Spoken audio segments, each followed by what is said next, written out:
and today I'll be discussing compassionate care, the lost virtue in the medical field. Compassion in healthcare, a battle in the medical field between physical and monetary struggles and the need for better patient care. The Merriam-Webster Dictionary defines compassion as a sympathetic consciousness of others' distress, together with the desire to alleviate it. It derives from the Latin word compati, translating as to suffer with. God clearly desires us to embody this virtue that cares for the needs of others and not just ourselves. In 2 Corinthians 1:3-4, it says, "Praise be to the God and Father of our Lord Jesus Christ, the Father of compassion and the God of all comforts, who comforts us in all our struggles so that we can comfort the troubles of others with the comfort we ourselves receive from God." A prime example of this command being put into action is through the establishment of the medical field, where we treat those with physical and mental illnesses.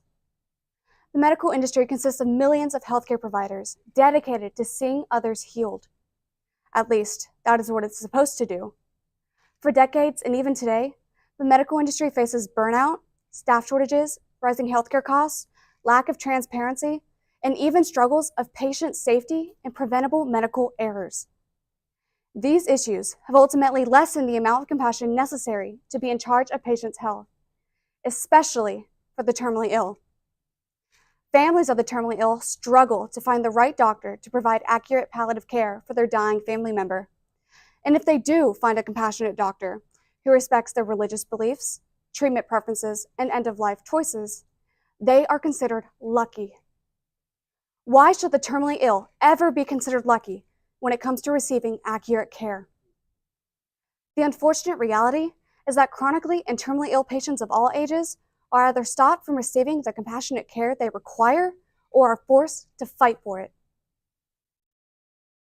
In December 2009, a baby girl was born 7 weeks premature in Tucson, Arizona. As the girl grew, she started showing signs of delay and did not hit the typical milestones of babies her age. Around her first birthday, the girl experienced her first seizure and was hospitalized for 3 days. The doctors ran their typical tests and concluded that this could just be a case of cerebral palsy and completely dismissed the parents' worries. The girl was then sent to an amazing neurologist in Tucson, but due to a move, the family can no longer see this doctor. Unfortunately, they were forced to see doctor after doctor, none of whom providing adequate time to understand the scope of the little girl's afflictions. They received heartless comments over and over again and again, blame being placed from one physician to another, but none of that offered any meaningful cure for the child. The family instead faced devastating comments like, "She is a little different, take her home and love her." They knew that if just one doctor took the time to research and offer a possible diagnosis, there would be hope for their girl. Then, in a display of God's mercy, the family was introduced to a geneticist in New Orleans who did everything he could for them. He was the first doctor to provide a proper evaluation, listen to the family, and even diagnose the girl with an incredibly rare disease, mitochondrial disease.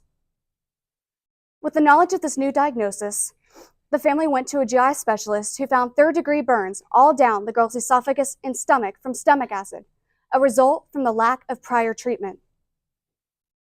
One day, the girl's health took a turn for the worse, and to the family's disappointment, the same GI specialist who previously treated the girl suddenly decided she was too much for him. He said, "There was nothing I can do for her. She is going to die anyways." Yet another doctor was consulted, but he told the parents it was the girl's fault she was sick.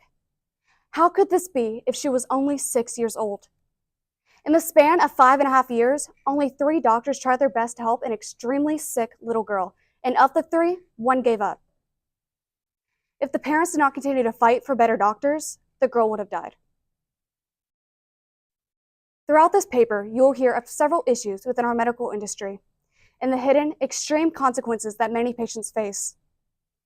Although it may seem as though I am finding issues with all medical professionals, that is not the case. The medical industry has saved millions of lives, and there is no disputing that truth. However, there are doctors and nurses who lack the emotional capabilities, particularly compassion, needed to correctly care for those with rare or possibly terminal illnesses. Compassion is one of the most necessary elements in healthcare. Whether or not it is present largely determines a patient's quality of care. Those with terminal illnesses require compassion to live the rest of their days comfortably. Unfortunately, the amount of compassion in doctors and residency students has declined. As a result, many terminally ill patients feel they need to choose between living in pain or taking drastic measures to end their lives themselves, whether through suicide or the Death with Dignity Act. The healthcare system must have more compassion to enhance the quality of their final days and allow doctors to navigate ethical dilemmas with empathy and understanding. The need for compassion for the terminally ill is long overdue. Dr. Hunter Adams, more commonly known as Patch Adams, is a pioneer in this theory. After going through medical school, Dr. Adams saw the lack of connection between doctors and their patients and the distress it was causing the patients and their families. In response, he created the Gesundheit Institute in 1971 and has treated over 15,000 people for free. The foundation of this institute is holism, the process of treating the whole person, taking into account mental and social factors, rather than just the symptoms of an illness. Patch and his team have traveled to 65 countries in 5 continents to provide lectures, conferences, and workshops to businesses, hospitals, and medical and nursing students. To him, a doctor is to treat the patient, not just the illness. His work focuses on compassionate care and laughter, together with physical medical treatment. While laughter cannot heal physical illnesses, it can make a devastating experience more bearable when a patient knows their doctor is on their side. According to the American Association of Colleges of Nursing, a benefit of compassionate care is less costly healthcare outcomes. A study conducted at Duke University found that 25 to 40% of the time, money is brought up during appointments. For some, this discussion is beneficial, but to others, it forces them to make decisions based on their finances. For some doctors, it is just another patient who puts money in their pockets. That doctor is seen as a hero, while the patient they vowed to help wastes away next door because they were forced to, unfortunately, make a business transaction. It is understandable that healthcare costs money. However, discussion of finances during appointments not only take up a doctor's limited time, but could also allow money issues to cause confusion in the patient, resulting in them making decisions based on their bank account and not their health. Harvard economist David Cutler states, "The physician should only be looking out for the health interest of the patient, and that is what the sanctity of the exam room is about." Unrealistic expectations have begun forming in many parts of the medical field, affecting the patients of multiple doctors. In 2019, doctors Muhammad and Young conducted a study to reveal, on average, how long many doctors listen to their patients. The results of their study found that many doctors interrupted their patients after a median of 11 seconds. While some interruptions help guide the discussion in a productive manner or are used to agree with the patient, there is an issue with interrupting a patient right after they began explaining their symptoms. The American Association for Physician Leadership states that actively listening conveys respect for the patient's self-knowledge and builds trust, and allows the physician to resume the role of trusted intermediary. Those with chronic and terminal illnesses need longer to explain how they feel than the average person. One detail could be what changes the patient's medication form or be the key to receiving a new diagnosis. How can a doctor adequately treat their chronically and terminally ill patients if these patients do not have ample opportunity to explain how they feel? To doctors Muhammad and Young, the results of their study suggest more about physician patients rather than the time required for patients to relay their agenda and story. Many parts of the medical field have become more physician-centered rather than patient-centered. Instead of focusing solely on their patients, many doctors are more concerned about patients affecting their time and result in a neglect of needs. Compassionate care does not just affect the patient. Studies have shown that doctors who provide compassionate care have developed less burnout and have a greater well-being. By taking time to listen to and sympathize with their patients, the hospital could be a less stressful environment for patients and medical professionals. Bonds are created and a relationship of trust is established. After all, neither patient nor doctor wants to walk into an appointment dealing with difficulty on the other's end. There is an underestimation of the effect compassion has on mental health. Multiple studies have shown how bad psychological health can negatively affect how wounds heal or cause illnesses. The National Library of Medicine reports greater fear or distress before surgery has been associated with poor outcomes, including longer hospital stays, more postoperative complications, and higher risks of rehospitalization. When a person is stressed, their body activates their fight or flight response, which floods the nervous system with stress hormones, adrenaline, and cortisol, in order to prepare the body for emergency action. In some cases, the release of these hormones has been life-saving, but the American Psychology Association warns the high amounts of exposure to these hormones can cause an increased risk for a variety of physical and mental health problems. An infection of any kind could be detrimental to those with weak or failing immune systems. This is why it is extremely important doctors take utmost care of these patients as possible, mentally and physically. After all, one problem could cause more issues than a dying body can handle. Patients should be able to communicate their worries with their doctors without their concerns being ignored. The patient has the choice to decide if they want to continue treatment, try another treatment, or let the illness run its course. All options come with a plethora of valid concerns. Will continuing treatment ease the pain and provide comfort, or will it cause major fatigue and lessen the quality of their final days? Will not continuing treatment allow the patient to live more coherently, or will the pain be so intense that their final days are agony? What if the patient is one of the rare who could survive their terminal illness? Will a treatment save their life but cause life-altering side effects? The patients making these choices must consider their quality versus quantity of life, and each option differs from person to person. These patients need a doctor that they trust enough to leave their life in their hands, but also allows them to make their own decisions, no matter the doctor's personal feelings on the matter. Both doctor and patient should be comfortable enough to come to joint decisions that allow the patient to remain in control, but also places faith in their physician to help them. That bond with medical professionals cannot be built if a nervous patient is made to feel as if their worries are invalid or their decision ridiculous.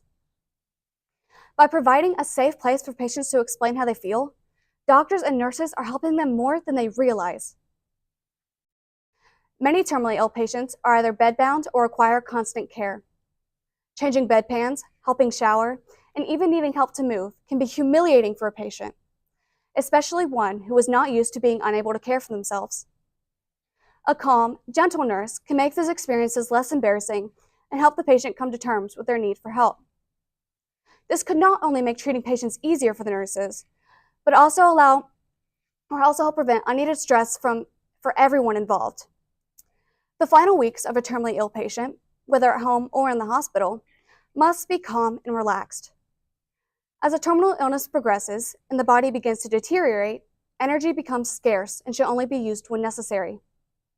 A patient may not be able to perform the same simple actions they could have done a few days prior. Their nurse should be adequately prepared to help them with their physical and mental struggles in order to prevent them from spending excess energy that they just do not have. The effect of compassionate gestures extends beyond the terminally ill. Many use the saying, the more you give, the more you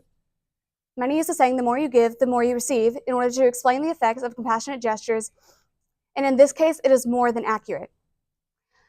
Health Direct explains that the happiness people get from giving to others creates a positive feedback loop. The more you give, the more positive you feel in return. This can be true in medical professionals. When someone has done something nice, oxytocin, dopamine, and serotonin are released into the body. The more someone is exposed to these chemicals, the more happier they become, but it requires constant exposure. Doctors who provide compassionate care should be exposed to these chemicals enough to provide a long-lasting effect and overall increase satisfaction in such an emotional field. How does one measure compassion in the medical field? Some say it is measured through the amount of action from a doctor. Others say it cannot be measured because it is impossible to regulate. Countless amounts of doctors believe that increasing compassion is unrealistic. They already provide the greatest amount of compassion they can while facing struggles in the medical industry.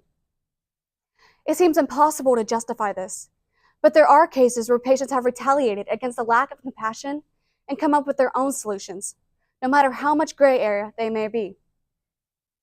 Raven Midnight recounts her mother's experience with one solution: death with dignity. Death with dignity is an act that allows a terminally ill patient with less than 6 months left to live the ability to legally commit suicide through a doctor-prescribed medication. Residing in her home in Oregon, Raven's mother, Sandra, noticed a mass forming in her lower abdomen.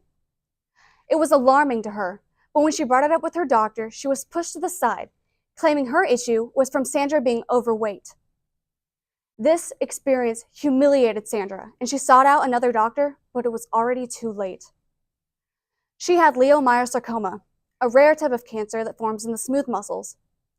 She had to have all of her reproductive organs removed and underwent a hysterectomy. At first, Sandra bounced back faster than anyone had expected, but then she began facing severe complications. The surgery had not removed all of the cancer cells, and now it was in her lymph nodes and lungs. She had an estimated 6 months left to live. Sandra declined fast and described her pain as insurmountable and could only consume baby food. Despite this, she was adamant about not experiencing the humiliation of health aids. She knew this was what she wanted to do. The cancer was tearing her body apart, so she discussed death with dignity with her doctor.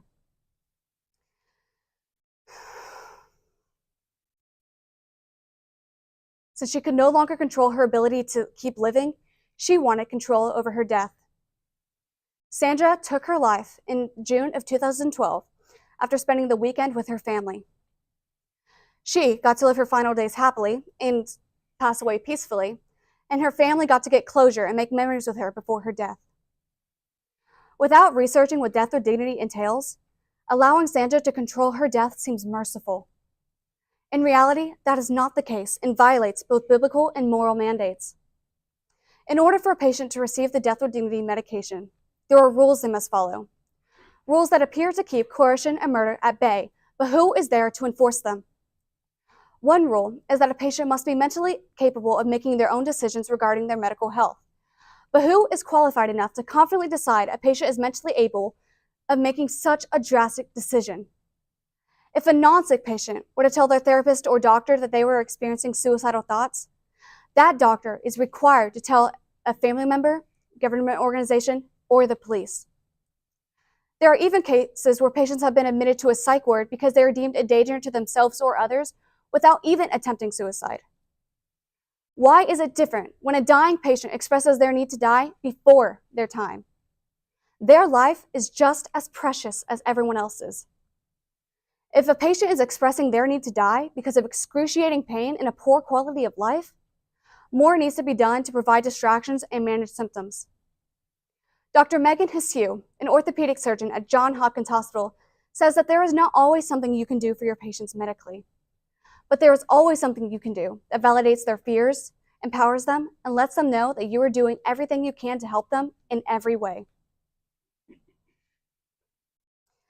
Another rule is that a patient must be able to self-administer the medication themselves. But with how fast some terminal illnesses progress, a patient may lose that ability within a matter of days. What happens then? There's no other plan in place for proper pain management. A family member can't administer the medication, or else they'll be faced with a murder charge.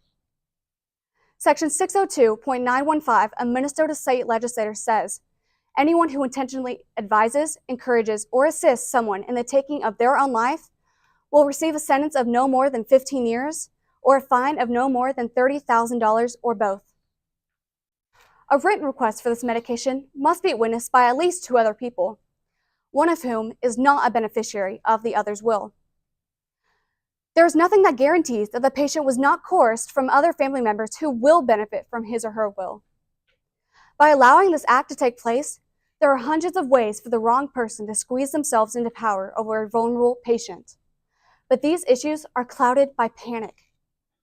This panic would not exist if there was more compassion for the patients from the get-go. If Sandra's doctors had not immediately diagnosed her problem as an issue with her weight, she could have gotten her diagnosis and received appropriate treatment or pain management instead of feeling like this was her best choice. Needing health aids should not be embarrassing. No one should feel like they need to choose between living in pain or committing suicide. Despite how merciful this act may appear, there is nothing that assures that this is not just a way to legalize suicide for the perceived weak people. The same weak people that many believe are a waste of our doctors' time and medical resources, when in reality, they are the ones who require it the most. An act with this much gray area cannot exist without some form of repercussion. Many argue that the hospital struggles enough to fund themselves, on top of the added cost compassionate care may bring. What these people fail to realize is that being a good person is priceless. If a hospital struggles with funding, they should be able to direct the patient to a different hospital who can provide the needed treatment. Should the issue arise from the patient having insufficient funds for their treatment, they should still be treated respectfully.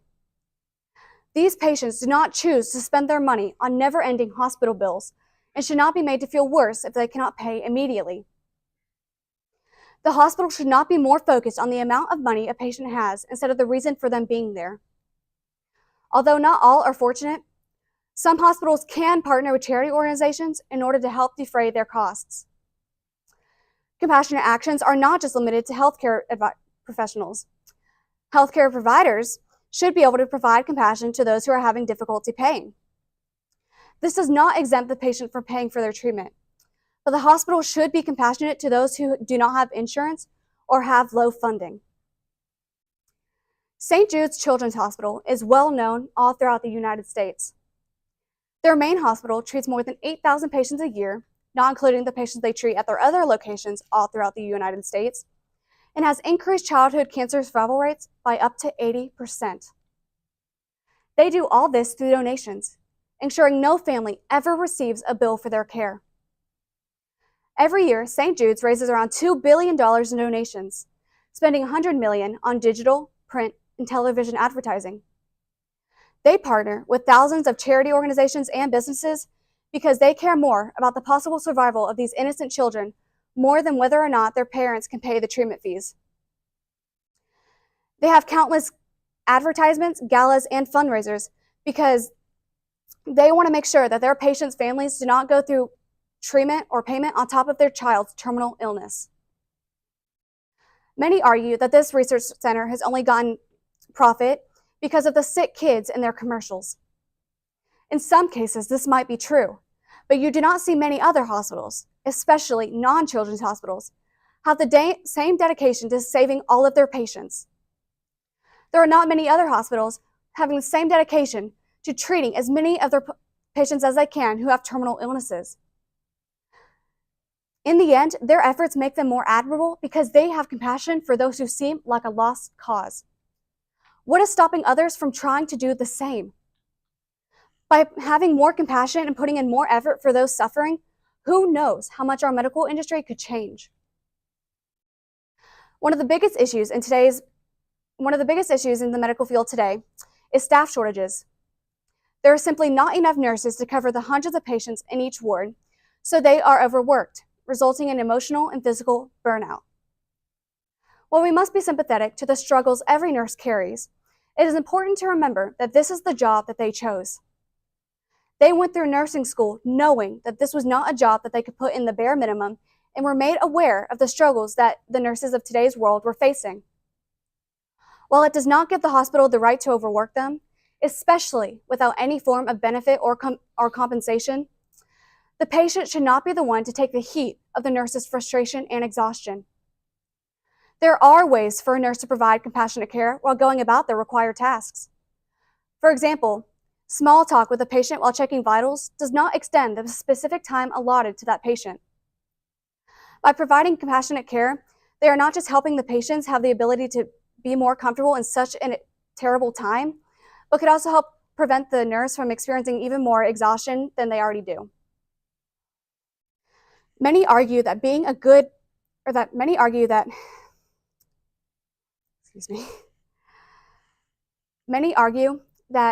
it is difficult to provide compassion for hard or rude patients.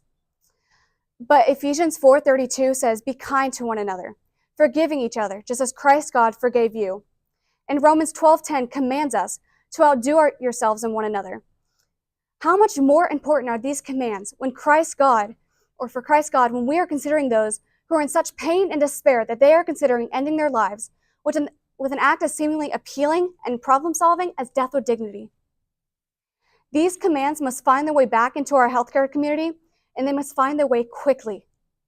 Our terminally ill desperately need this. Never has there been a more clear picture of the choices between life and death. At the beginning of my paper, I mentioned a little girl, a child who was marked for death by many doctors. That was my sister, the strongest, most inspirational person I have ever met. Although she has gone through many troubles, I did not understand what they were when I was younger. Now I know the battles she has faced and won. She has went through organ failure, seizure, strokes, a traumatic brain injury, and brain surgery, all of which was dealt with by less than compassionate doctors, and she survived. I can now proudly say that my sister is 14 years old, and although her disease still causes issues, she is thriving. While she is healthier now, her experiences should not have been full of as much heartache from the people who were supposed to help her. So, what can we do to help others from experiencing the same things? After many decades, there has finally been a change of curriculum in many medical schools all throughout the United States. Students are now required to take courses on empathy. These courses typically include training in recognizing emotional responses, regulating body language, delivering bad news, and compassionate gestures, such as sitting next to the person rather than standing over them. Other medical schools have even gone as far as using virtual reality to help their medical students better understand what these patients are facing.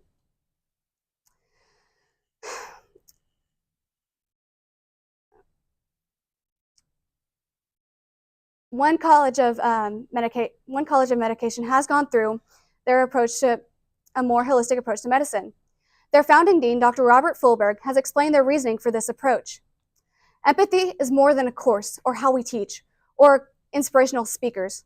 This is our culture. Hospitals such as St. Jude's and the Gesundheit Institute have already begun this transition to a more holistic approach to medicine, but it is up to us and our future doctors and nurses to continue it.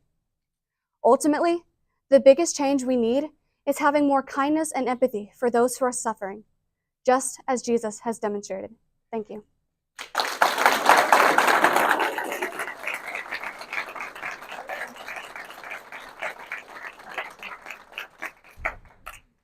I would now like to open the floor for questions.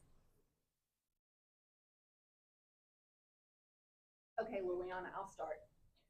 Okay.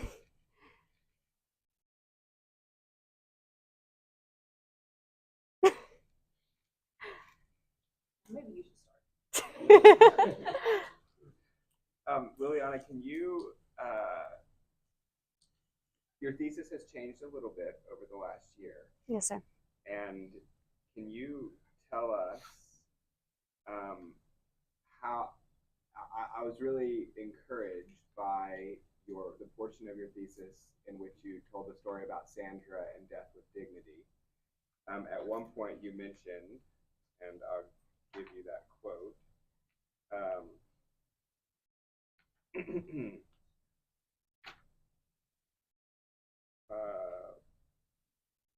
you said, without researching what death with dignity entails, allowing Sandra to control her death seems merciful. But then you said, in reality, that is not the case and violates both biblical and moral mandates. Why is it that allowing Sandra to control her death violates both biblical and moral mandates? So, in today's world, I greatly understand why people feel the need to choose going a route such as death with dignity. We live in a world that is very self-centered, and a lot of patients, especially those with chronic and terminal illnesses, have experienced a lot of issues with their doctors that they just feel like living is pointless. They're in such pain, they did not receive the proper amount of care that they should have, so they resort to this. And like I said with Sandra's story, it does seem merciful at first, but then once you start looking into it, you start to realize that this is just not how it should be, that there are other ways that people could go about their lack of compassion and hopefully provide a change. So when we think of ending our lives, well, the Bible tells us not to commit suicide. our life is in God. He controls when we die, when we are born. He knows everything. So by us taking that ability upon ourselves, we are taking it away from God. And then morally, there is such a gray area with suicide in today's world, especially in the United States, that there's just so many ways for something wrong to happen. It's a taboo subject that people don't want to talk about, so there are not a lot of plans in place to either help prevent this or to, I guess in some cases where death with dignity is legal in certain states, go through with it. And with all of that, it's just so many questions that are left unanswered. While at first it does seem merciful, it's not. And there's so much wrong that could happen. And these patients who are already suffering don't deserve even more. There's more that needs to be done, but this is just not the best way to go about it. I really appreciate that. You've done a really good job handling these things.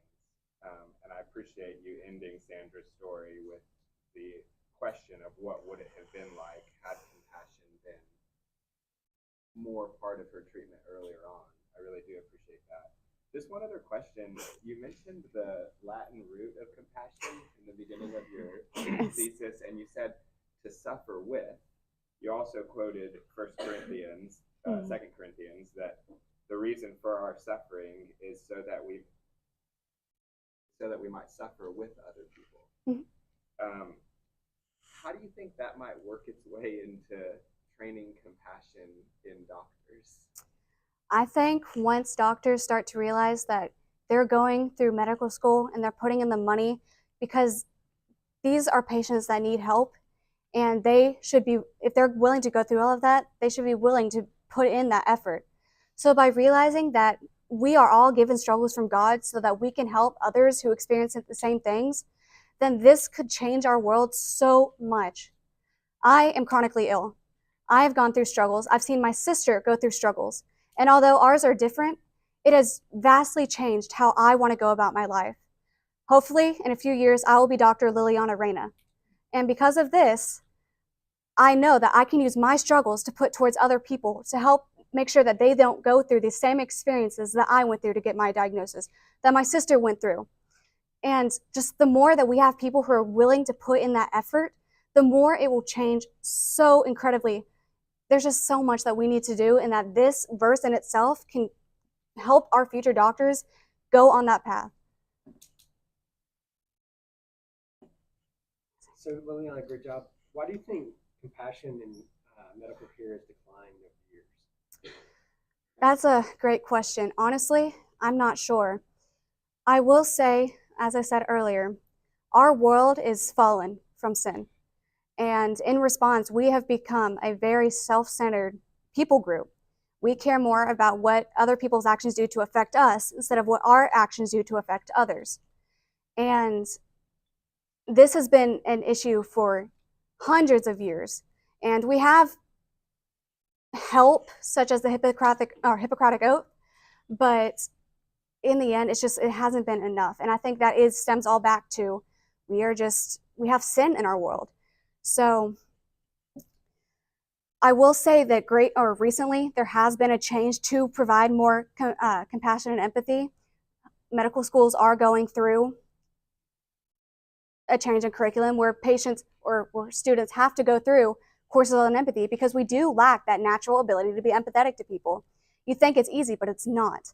And a lot of people are just not having that right training. So it's just overall just stemming from like personal stress, work stress, like rude patients. It all comes together. And ultimately it's just been going on for years and years that it's been a hard change. So growing up, my neighbor was a doctor. We were in a small community. He just kind of like saw himself as a community doctor. And his faith drove him to see himself like that. And it seems like over the years, it's harder for smaller communities to fund doctors. And it seems like a lot of it's that money is a big driver in what people do with medicine because there's a lot of money there. Mm-hmm. But it's also hard. And so I guess part of the thing I just would challenge you on is like some of the things that doctors face. I'll give an example. I had a doctor friend who was in Shreveport. He worked at LSU Health Science Center. He would give patients would stop in and say, I need some pain medicine. You give them some pain medicine and say, hey, you really need to address the root issue. And then they would never do anything about the root issue, but they would just come back for a pain medicine. It's over time, you could just see them becoming a little bit cynical. And that's just a hard thing. But I do think the practice of faith is, the falling out of that is a lot of why compassion becomes such a big deal. So thank you for your presentation. Okay, I am going to go now. So I think I held my breath for 27 minutes while but I'm remembering in the summer, Mr. Kendrick and I met with you.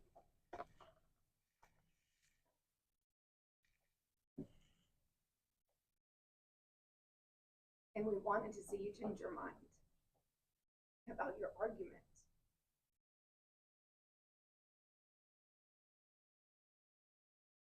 And you just spoke so well against it. And that's what we wanted for you. And we're all just very, very proud that you were willing. Thank you. I don't really have a question. Thank you, Ms. Parrish. Yes.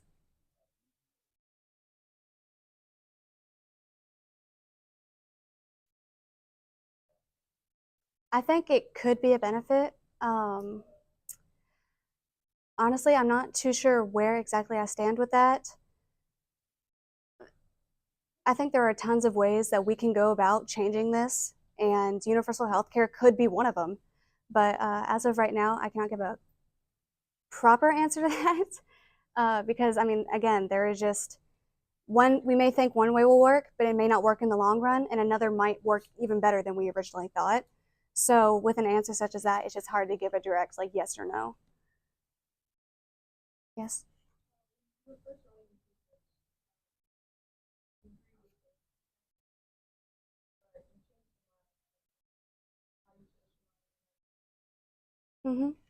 So when I first started writing my paper, I originally had a topic that was agreeing with death with dignity.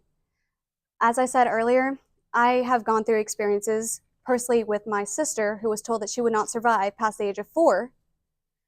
And I understood where these people were coming from. They were receiving doctors, just like my sister has, who were giving up on them before they even tried. Doctors who either saw that they were them not having a diagnosis was too much an issue, but then once they finally did get a diagnosis, it was even more of an issue. So they weren't even worth their time. So I understood where these patients were coming from, and I believe that if a patient is suffering so much because a doctor is not giving them the right amount of care that they need, that this would be a beneficial way to go about it. Allow them to live their final days happily and comfortably and pass away peacefully without, being asleep the whole time from medication, or without worrying about whether or not they're going to wake up tomorrow So I understood that. But as Ms. Barish and Mr. Kendrick said, we met over the summer, and I had the opportunity to interview multiple doctors, and I come to realize that wasn't what I was truly arguing. I was arguing more about the lack of compassion that many doctors have, not all of them, but that enough do, that it's causing a huge issue. And my original topic was just not what it is, or what I was trying to portray. So I went about and did more research on it, and I saw that there is a lot of gray area. There is a lot of ways that it violates biblical and moral mandates. And the more I went through it, the more I just could not confidently say that I completely agree with it. Now, I don't disagree with it, but I do believe that there are far better ways to go about this dilemma. But that's mainly why. Yes. Do you think that the fact that the doctors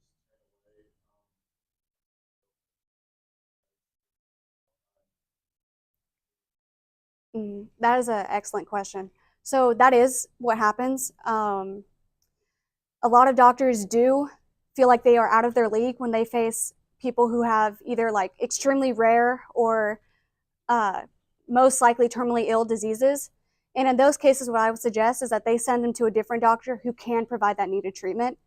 Just because that doctor can't treat that patient doesn't mean that someone else can't. So instead of just completely giving up on them, they should be able to move them to someone who can help them and instead work with them together to help better understand that disease. So next time a patient comes in who has an equally rare disease, they can help them. But it definitely does happen, and it's very sad how fast people do give up on a lot of these patients. Yes. So you talk about like how doctors shouldn't address finances in the room with the patient. So I just have like maybe just elaborate a little bit more on that because I mean it is expensive. Healthcare is expensive. So how would you suggest the doctors go about addressing finances? So I have been asked this question before. Typically, doctors are not the ones who are in charge of finances. Usually, if you're in a big hospital, you have financial advisors that you go to, and that's where you talk about payment, where you talk about how you're going to go about this if you're struggling with funding. So that way, if they do have that opportunity, they can provide them with people in charity organizations who can help them pay. There's a very small amount of hospitals in the U.S. where finances directly affect the doctor in any way. Typically, they do not need to be bringing up money at all during an appointment because there are other people there to do it. If in a case that it is a small hospital where there's only a handful of doctors where the money does go directly to them, then they can bring it up, but it should be at the very end of the appointment after everything has been gone through and all of the symptoms have been talked about. Say you bring up a certain treatment, then you can discuss how much it would cost, what their options are, whether or not they have insurance or not, and just go about it from there. But typically, there are financial advisors who take care of that and not the doctors. So unless there's not, they shouldn't really be bringing it up during appointments. Okay, Yes. sorry. Okay, take that More last questions? one and then we're gonna Okay. move on. Okay, good job on that. You spoke very Thank well. you. I was wondering, so you kind of described doctors as these sort of like money-seeking like workhorses. So, do you have any statistics about what percent of the payment that doctors actually do receive? Because hospitals take a percent and doctors take a percent. Do you like know the statistic? I did look it up. I don't remember the exact percent, and I do believe that not every doctor is in that position for that reason. Otherwise, I would not be putting myself through the years of schooling and money to go through this if I believe that this wasn't a beneficial community that we need to be a part of. But there are cases where people have been in it for the wrong reasons, and that's more of what I was trying to portray, and a lot of it does come from money. Because again, we love money, even though money is not evil. It's what stems evil. So that's kind of what I was going about. But I would love to get back with you on that. All right. Okay, very good.